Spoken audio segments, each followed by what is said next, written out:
వాగ్దేవ్యై నమః. రసహృదయులైన పద్యప్రియులందరికీ అన్నాపంతుల జగన్నాథరావు అభివందనాలు. పోతన మహాకవి రచించిన శ్రీమదాంధ్ర మహాభాగవతం అష్టమస్కంధంలోని వామన చరిత్రము 7వ భాగానికి స్వాగతం. క్షితిదానమిచ్చునతడును అతికాంక్ష పరిగ్రహించునతడును దురితచ్యుతులై శతవత్సరములు శతమఖలోకమున క్రీడ సలుపుదురెలమిన్. అంతటా మాయా బ్రహ్మచారి బలిచక్రవర్తితో ఇలా అంటున్నాడు: భూమిని దానమిచ్చిన వాడికి, దానిని ప్రీతితో తీసుకున్నవాడికి పాపాలు నశించిపోతాయి. వారు సంతోషంగా 100 యాగాలు చేస్తే దక్కే స్వర్గలోకంలో 100 ఏళ్లు విహరిస్తారు. అట్లు కావున ఏ దానంబును భూదానంబునకు సదృశంబు కానేరదు. కావున వసుంధరా దానంబిచ్చితివి, ఉభయలోకంబులన్ కీర్తి సుకృతంబులు పడయుమని పలికి అమ్మాయావటుండు ఇట్లనియే. అందుచేత ఏ దానము భూదానానికి సమానం కాదు. భూదానం ఇచ్చిన నీకు ఇహపర లోకాలు రెండింటిలోనూ కీర్తి పుణ్యము కలుగుతుంది అని పలికి మాయా బ్రహ్మచారి మళ్ళీ ఇలా అంటున్నాడు: ఇది ఏమి వేడితని నీ మదివకవక ధారపోయుమా, సత్యము పెంపొదవగా కోరిన అర్థం విధి ఇచ్చుట, ముచ్చకంబులిచ్చుట మాకు.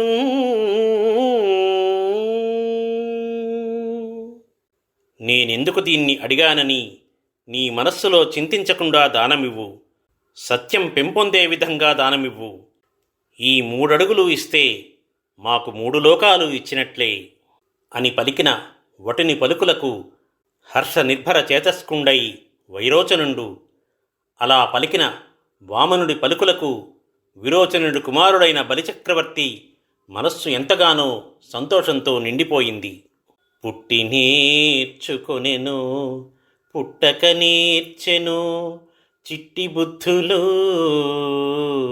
ఇట్టి పొట్టివడుగు పొట్టనున్న వెళ్ళబూమెలు అని నవ్వి ఎలమిధరణి దానమిచ్చెనప్పుడు.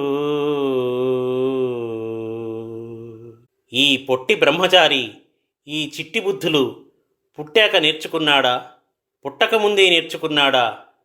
ఇతని పొట్ట నిండా మాయలే అంటూ నవ్వి సంతోషంగా భూదానమిచ్చాడు బలిచక్రవర్తి. గ్రహమునింద్రసిద్ధ గంధర్వ కిన్నర యక్షపక్షి దేవతాహిపతులు పొగడి రతని పెంపు, పుష్పవర్షంబులు కురిసే దేవతూర్యకోటి మురసే. గ్రహములు, మునీశ్వరులు, సిద్ధులు, గంధర్వులు, కిన్నరులు, యక్షులు, గరుడులు, దేవతలు, సర్పరాజులు అందరూ బలిచక్రవర్తి గొప్పదనాన్ని పొగిడారు. పూలవానలు కురిపించారు. దేవతల విజయదుందుభులు మారుమ్రోగాయి. ఇట్లు ధారా పరిగ్రహంబు చేసి ఈ విధంగా వామనుడు దానాన్ని గ్రహించి ఇంతింతై వటుడింతయై మరియుతానింతై నభో వీధిపైనంతై తోయద మండలాక్రమున కల్లంతై ప్రభారాశిపైనంతై చంద్రునికంతయై ధ్రువునిపైనంతై మహర్వాటిపైనంతై సత్యపదోన్నతుండగుచూ బ్రహ్మాండాంత సంవర్ధియై.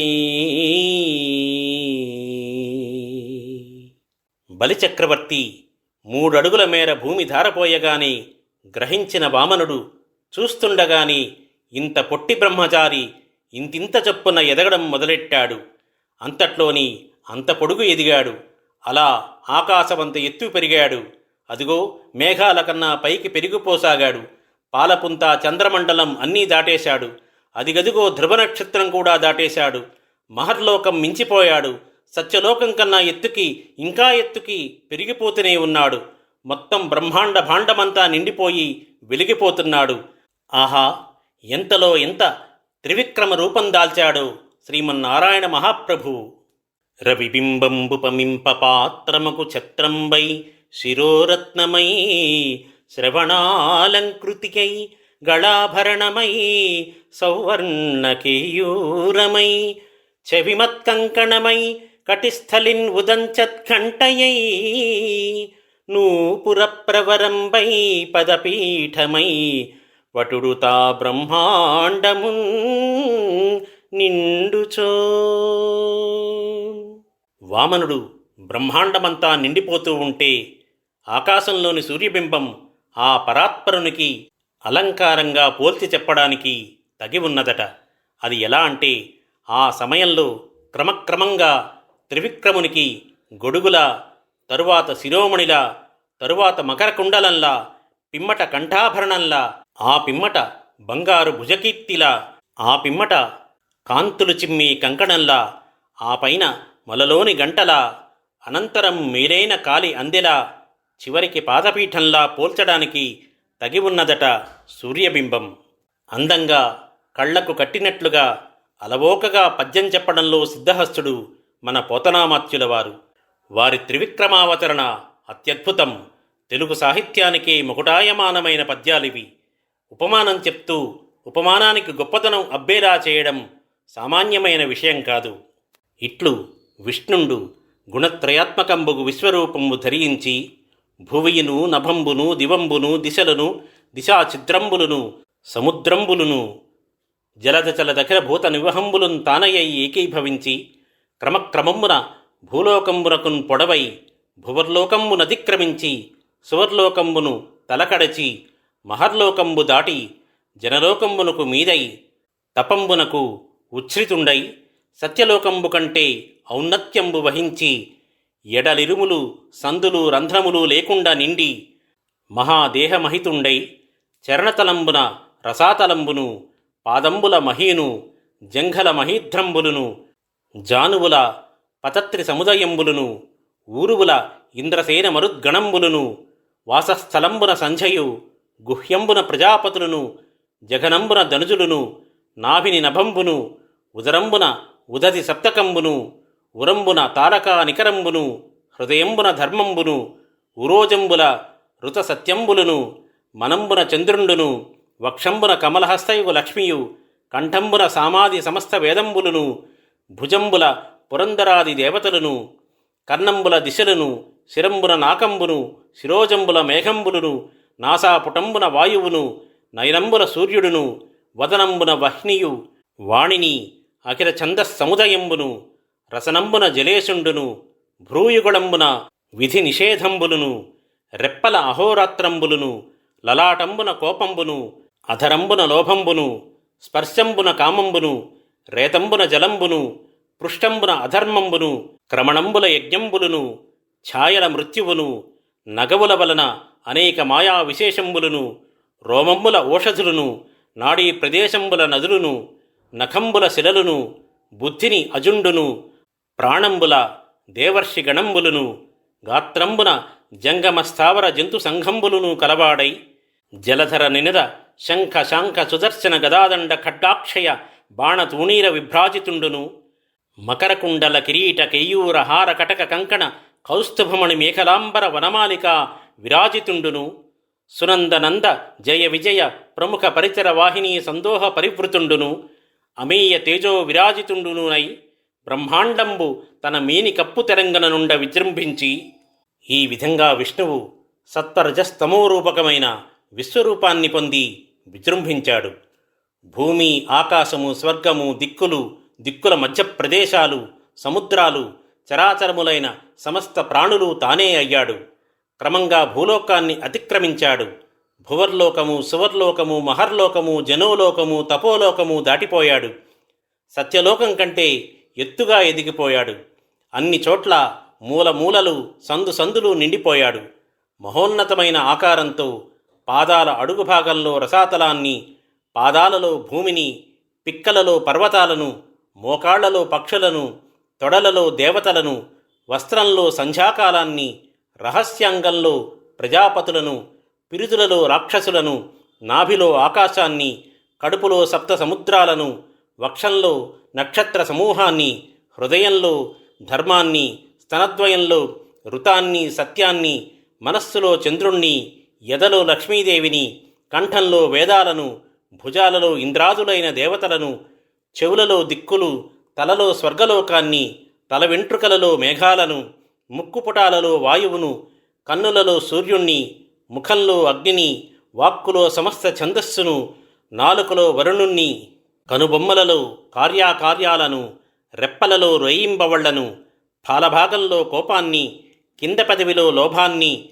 స్పర్శలో కామాన్ని, రేతస్సులో జలాన్ని, వీపులో అధర్మాన్ని, అడుగులలో యజ్ఞాలను, నీడలో మరణాన్ని, నవ్వులో మాయా విశేషాలను, రోమాలలో సస్యాలను, నరాలలో నదులను, గోళ్లలో రాళ్లను, బుద్ధిలో బ్రహ్మను, ప్రాణాలలో దేవర్షిగణాలను, శరీరంలో చరాచర సకల ప్రాణులను ఇమిడించుకున్నాడు. ఆయన మేఘం వలె మ్రోగే పాంచజన్యమనే శంఖంతో, శాంగమనే ధనుస్సుతో, సుదర్శనమనే చక్రంతో, కౌమోదకి అనే గదాదండంతో, నందకమనే ఖడ్గంతో, అక్షయములైన అంప పొదులతో ప్రకాశిస్తున్నాడు.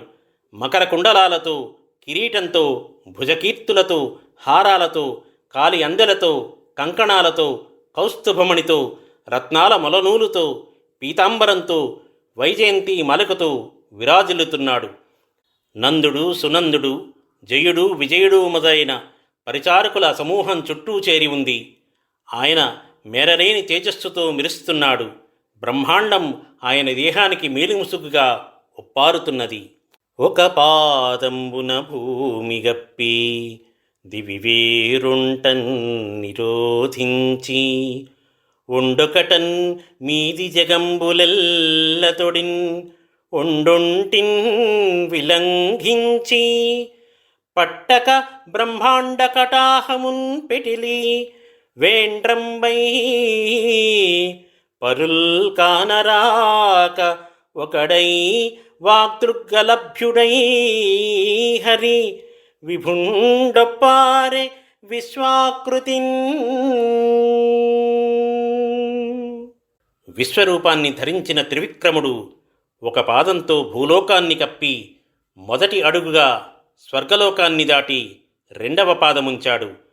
రెండవ అడుగుగా వేసిన పాదంతో పై లోకాలన్నింటినీ దాటిపోయాడు. ఆ మహారూపం పట్టకపోవడం వల్ల బ్రహ్మాండ భాండం పైపెంకు పెటపెటలాడి బ్రద్దలైపోసాగింది. ఆయన తప్ప ఇంకెవ్వరూ కనిపించకుండా పోయారు. ఆ విశ్వరూపుడు మాటలకు చూపులకు అందరానివాడై శోభిల్లాడు. ఒక పదంబు క్రింద నుర్వి పద్మమునంటి కొన్న పంకలవము కొమరుదాల్చే, ఒకటి మీద తమ్మి కొదిగిన తేటినా వెలసెమిన్ను నృపా త్రివిక్రమమునా. రాజా, విశ్వరూపంతో ఒక పాదం కింద ఉన్న భూమండలం పద్మానికి అంటుకున్న చిన్న బురద రేణువలే ఒప్పింది. ఇంకొక పాదం మీద ఉన్న ఆకాశం పద్మం మీద వాలిన తుమ్మెద వలె ప్రకాశించింది. తత్సమయంబున ఆ సమయంలో జగములెల్ల దాటి చనినా త్రివిక్రము చరణ నఖర చంద్ర చంద్రికలను పొనుగుపడియే సత్యమునా బ్రహ్మతేజంబు దివసకరు నిరుచులా దివ్యబోలే. అన్ని లోకాలను దాటిపోయిన త్రివిక్రముని కారిగోళ్ల కాంతికి సత్యలోకములోని బ్రహ్మ తేజస్సు సూర్యుని ముందు దివిటి వలె వెలవెలపోయింది. భవబంధముల బాసి బ్రహ్మలోకంబునా కాపురంబులు చేయు ఘనులు రాజులు ఆ మరిత్యాదులు ఆసనందాదులు ఆ దివ్యయోగీంద్రులు అచటనిపుడు మూర్తిమంతంబులై మ్రోయు పురాణ తర్కాంనాయ నియమేతిహాస ధర్మ సంహితాదులు గురుజ్ఞానాగ్ని నిర్దగ్ధ కర్ములై మరియును కలుగునట్టివారు ఎల్లజొచ్చి వచ్చి సర్వాధిపునంఘ్రిజూచి మృక్కిరి అధిక భక్తి తమ మనంబులందు తలచు నిధానంబు కంటి మనుచు నేడు మంటి మనుచు. సంసార బంధాలను తెంచుకొని మోక్షాన్ని పొంది బ్రహ్మలోకంలో నివాసం చేస్తున్న మహారాజులు మరీచి మొదలైన వారు, సనందుడు మొదలైన దేవర్షులు అక్కడ ఎప్పుడూ ఆకారం ధరించి మారుమ్రోగుతూ ఉండే పురాణాలు, తర్కశాస్త్రాలు, వేదాలు, వేదాంగాలు, ఇతిహాసాలు, ధర్మశాస్త్రాలు, మహాజ్ఞానులైన పుణ్యాత్ములు మొదలైన వారందరూ ఆ సర్వనియంత అయిన మహావిష్ణువు పాదాన్ని దర్శించారు. ఆ పాదానికి మిక్కిలి భక్తితో నమస్కరించారు. మనస్సులలో మేము భావిస్తున్న పెన్నిధి కనిపించింది, ఈనాడు మేము ధన్యులమయ్యాము అనుకున్నారు. తన పుట్టిల్లిదె పొమ్మటంచు అజుడున్ తన్నాభి పంకేరుహంబు నిరీక్షించి నటించి ఉన్నత పదంబుంజూచి తత్పాదసేచనముంజేసే కమండలూదకములం చల్లించి తత్తోయముల్ వినువీధిన్ ప్రవహించే దేవనదినా విశ్వాత్ము కీర్తిప్రభన్. మహావిష్ణువు బొడ్డు తామరను చూసి నా జన్మస్థానం ఇదే సుమా అనుకుంటూ బ్రహ్మదేవుడు సంతోషించాడు. మహోన్నతమైన ఆ పాదాన్ని దర్శించుకున్నాడు. తన కమండల జలంతో స్వామి పాదాన్ని కడిగాడు.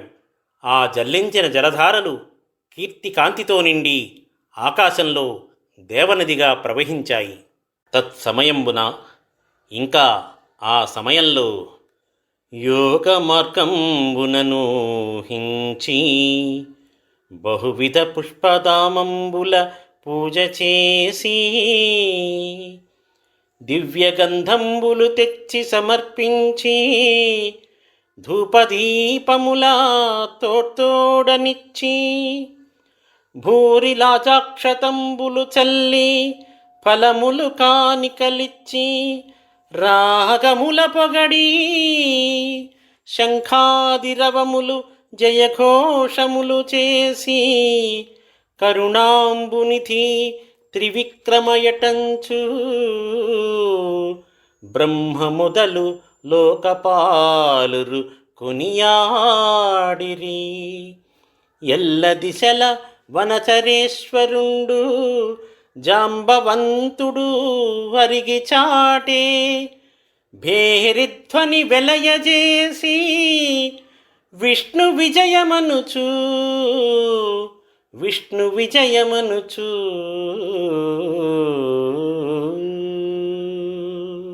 యోగమార్గంలో ఊహించి బ్రహ్మదేవుడు మొదలైన లోకపాలకులు మహావిష్ణువును అనేక రకాలైన పూలమాలలతో పూజలు చేశారు. మేలైన సుగంధ ద్రవ్యాలను, ధూపదీపాలను సమర్పించారు. అనంతమైన పేలాలను, అక్షతలను చల్లారు. ఫలాలు, కానుకలు పెట్టారు. సంతోషంతో కీర్తించారు. శంఖాలు మొదలైన వాటిని ఊదారు. జయ జయ నినాదాలు చేశారు. కరుణాసముద్ర త్రివిక్రమదేవ అని కొనియాడారు. భల్లూకరాజైన జాంబవంతుడు అన్ని దిక్కులు తిరుగుతూ ఢంకా మ్రోగిస్తూ విష్ణుదేవుని విజయాన్ని చాటాడు. అన్ని జగంబులా తానయ్యున్న జగన్నాథు చూడన్ ఒగిభావింపన్ కన్నందక మనమందక సన్నుతులంజేసిరపుడు సభ్యులు బలియున్.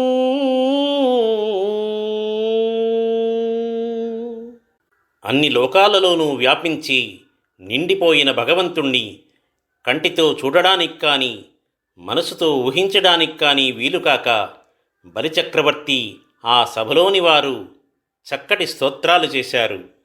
దానవులు వామనుపైకెళ్ళుట, అంతా ఒయ్యన పూర్వప్రకారంబున వామనాకారంబు వహించియున్న వామనునిన్ కని పదత్రయ వ్యాజంబున ఇతండు సకల మహీమండలంబు ఆక్రమించే కపటవటు రూప తిరోహితుండగు విష్ణుండని ఎరుంగక మన దానవేంద్రుండు సత్యసంధుండు కావున మాట తిరుగుకేచ్చెను. అతని వలన నేరంబు లేదు.